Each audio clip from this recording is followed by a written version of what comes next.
7. Menyatakan teradu 3, Surya Utama tidak terbukti melanggar kode etik. Menyatakan teradu 3, Surya Utama diaktifkan sebagai anggota DPR RI terhitung sejak keputusan ini dibacakan.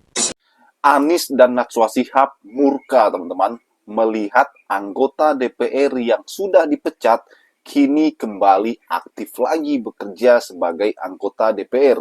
Yuk kita simak videonya. Kalau partai politik bilang nonaktifkan anggota DPR, apakah itu artinya berhenti atau dicabut keanggotaannya, atau hanya sekedar dikasih sanksi etik seperti yang terjadi sekarang di MKD? Orang tuh udah lelah sih, lelah melihat wakil rakyat tuh seolah-olah hidup di dunia yang berbeda. Realita wakil rakyat seolah-olah beda dengan realita rakyat. Bukan perwakilan rakyat. Iya, jadi kelelahan itu bercampur dengan kemarahan merasa dibohongi, itu wajar kemudian reaksi publik atas putusan MKD ini menjadi sedemikian kencang. Cuma aku juga mau menempatkan ini, kekecewaan ini secara lebih proporsional, rasanya perlu secara lebih proporsional. Karena kesalahan para anggota ini berbeda-beda. Ada yang memang ngomongnya nggak pantas, ada yang terlalu santai di tengah momen yang super sensitif. Kita mau punya wakil rakyat yang tahu diri, tapi kita juga mau sistem yang jujur, transparan, yang bisa kita kawal. Kalau orang salah bicara, dihukum dengan mencabut mandat, yang kita dapatkan itu parlemen yang bisu, bukan parlemen yang belajar. Kalau setiap viral dan amarah itu ditanggapi dengan sedemikian, yang lahir itu bukan keadilan tapi tontonan. Yang kita tonton, struktur pemerintah makin gemuk, lembaga pemerintah makin bertambah. Di saat yang sama, daerah diminta untuk efisien, rakyat diminta untuk berhemat. Ini pesannya menjadi tidak konsisten. Ada penambahan badan-badan baru di berbagai tempat, sementara Pemda di seluruh Indonesia diminta untuk lebih efisien. Nah, ini yang kemudian menimbulkan pesan yang bercampur. Ketika rakyat mendengar pejabat bicara efisiensi, rakyat tentu senang. Tapi ketika melihat lembaga dan fasilitas mereka justru bertambah, rakyat jadi bingung. Sebenarnya yang mana pesannya ini? Yang efisien seperti dikatakan atau yang dikerjakan? Itu sebagai contoh. Ini harus dimulai dengan konsistensi. Bila tidak, kepercayaan akan turun. Bapak sekalian, kita semua sadar, teladan tentang berhemat tidak bisa dimulai dari bawah. Teladan harus dimulai dari 5 tahun yang lalu di kota kita dihantam COVID. Banyak dari kita yang sudah lupa peristiwa itu. Tapi bagi saya pribadi, 2,5 tahun mengurusin COVID adalah ujian integritas yang luar biasa. Saya tidak pernah membayangkan Tuhan menakdirkan saya menjadi wali kota yang disebut gubernur, mengurusi kota 11 juta penduduk di saat umat manusia menghadapi bencana kesehatan terbesar dalam sejarah manusia modern. Di mana saya dapat laporan kepala dinas, tidak pernah terbayangkan, datang Pak Anies, makam kita penuh. Tidak pernah terbayang ada laporan makam itu penuh, harus cari makam. Anda bayangkan mimpin kota tiap hari terima laporan kematian. Tapi sekalian, periode itu adalah periode di mana saya katakan pada tim, ini yang kita butuhkan adalah kepercayaan dari publik pada negara. Rakyat harus percaya. Kenapa rakyat harus percaya? Karena tidak bisa menangani pandemi itu hanya tangan negara.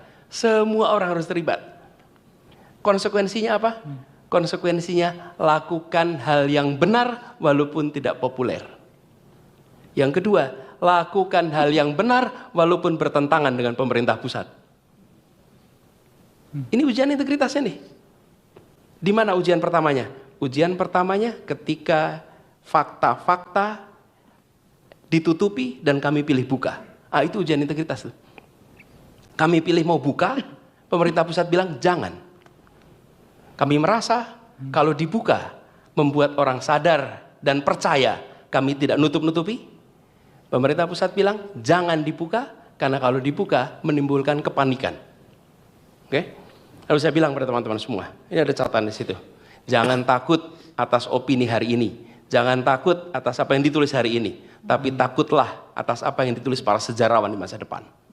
Karena mereka akan menengok keputusan kita berdasarkan data yang lengkap. Hari ini kita kerjakannya potong-potongan. Itu ujian integritas yang paling besar. Dan saya ingat ketika kita harus ambil keputusan waktu itu yang namanya rem darurat bulan September 2020. Saya di sidang khusus oleh para menteri Gubernur Jakarta. Karena pada hari itu stok di Jakarta anjlok karena Jakarta memutuskan darurat. Dan saya bilang pada semua, nggak apa-apa kita dimarahin. Tapi kita sedang menyelamatkan manusia, nyawa manusia. Dan ini tantangan terbesarnya. Kenapa? Karena yang kita kerjakan sifatnya mencegah. Mencegah itu keberhasilannya tidak gampang dibuktikan. Oke? Pemadam kebakaran, ada peristiwa kebakaran 10 rumah, dia memadamkan dan padam dalam 2 jam mudah diukur. Tapi pemadam kebakaran berkeliling ke semua rumah mencegah kebakaran tidak bisa dibuktikan. Dan pada saat itu dilema yang kami hadapi adalah if you do it, kalau Anda kerjakan, mencegah tidak bisa dibuktikan. Tapi kalau membiarkan, kami yakin itu akan terjadi. Selama 2 tahun itu isinya ujian keputusan-keputusan integritas. Kenapa? Karena berhadapan dengan opini publik, berhadapan dengan pemerintah pusat yang prinsipnya berbeda. Nah, kami merasa bahwa integritas. Kenapa? Karena kami butuh rakyat Jakarta percaya. Dan alhamdulillah rasanya rakyat Jakarta percaya pada pemerintahnya pada masa pandemi kemarin. Karena insya Allah pemerintahnya jujur di dalam menyampaikan kenyataan yang dihadapi oleh masyarakat. Gitu. Luar biasa. Halo teman-teman, berjumpa bersama saya di Politik Dangi. Ya, ini menarik teman-teman. Apakah kalian masih ingat bagaimana demo di akhir Agustus ya kemarin ya, sekitar ya 2 bulan lebih atau 3 bulan lebih kemarin teman-teman. Ya benar, kalian pasti ingat ya bagaimana tuntutan dari masa yang demo kala itu, bahkan apa penyebabnya teman-teman. Dan kalau kita melihat ke belakang bahwa pada saat itu ya itu sangat panas sekali gara-gara ada beberapa anggota DPR yang dianggap blunder ya, seperti Syahroni ya, kemudian Uya Kuya, Eko Patrio, kemudian Nafa Urbas teman-teman. Dan mereka-mereka inilah yang kemudian membuat kemarahan publik ya, bahkan rumah mereka dijarah ya. Dan ini menarik adalah ketika tuntutan masyarakat ya dan mendemo para anggota DPR ini ya, kemudian partainya itu menonaktifkan semua anggota DPR yang bermasalah ini teman-teman, kurang lebih 4 atau 5 anggota ya. Ya seperti Eko Patrio tadi, Uya Kuya, kemudian Syahroni dan Nafa Urbas teman-teman. Dan partai mereka menonaktifkan mereka ya. Kemudian kemarin kalau kita melihat beritanya teman-teman, bahwa akhirnya mereka dipanggil MKD, Mahkamah Kehormatan Dewan ya, mereka dipanggil teman-teman. Dan diadili oleh MKD ya, ini setelah reda ya dari bulan Agustus sampai bulan November saat ini ya, akhirnya diadili. Yang lolos dari sidang etik adalah Uya Kuya ya. Uya Kuya ya, dan ini kembali menjadi anggota DPR yang aktif ya, sedangkan Syahroni, kemudian Eko Patrio, kemudian Nafa Urbas, ini mereka ini dapat sanksi ya bermacam-macam ya, ada yang 3 bulan disanksi tidak aktif, ada yang 4 bulan, ada yang 6 bulan, dan kemudian setelah itu mereka bisa aktif kembali ya. Dan ini adalah sebuah ironi yang kemudian kita kira bahwa partai politik itu memberikan nonaktif anggota-anggota yang bermasalah ini yang dianggap merendahkan atau melukai hati masyarakat ini dinonaktifkan selamanya teman-teman. Ternyata tidak ya, kita di-prank sepertinya ya.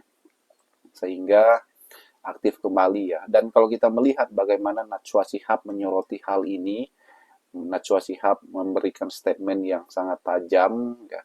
Bagaimana Najwa Shihab menyoroti tentang partai politik yang kemudian mengaktifkan